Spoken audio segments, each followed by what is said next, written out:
kee mataa keetti fufi malee abjuu kan kee nama mari'attee duubatti hafuu hin qabdu gonkumayyuu sababni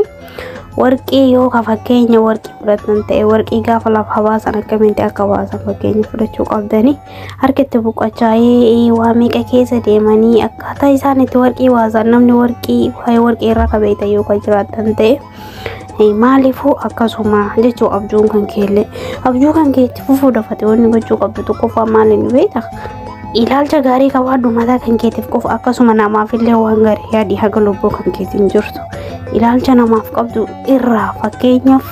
yoo nama duubatti si hambisu akka tasaa sin mudate ta'e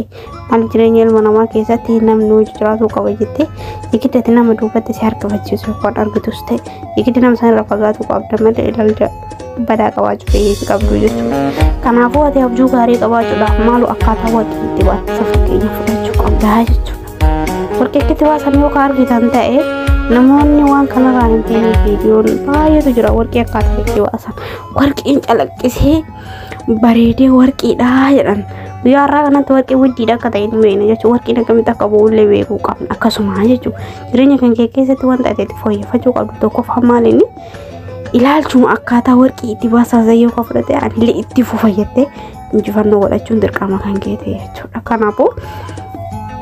namoota jireenya isaanii duubatti of harkifachiisa waan mantaanii sababa guuranii sababa waan namti qishuu wayyoo kas mudatu illee ta'e haadi waa baay'ee si mudatu danda'a jireenya kan kee keessatti waa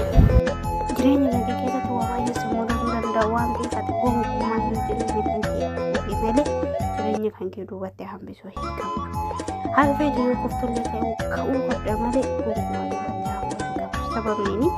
yoo jireenya kan kee akkaataa hanga lubbuu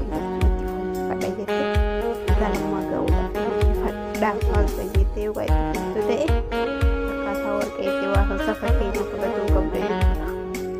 Kanaafuu jireenya keessan itti fufaa duubatti hin harkifatina. Yaani goyoon sun tole komentii kala naa barreessaa.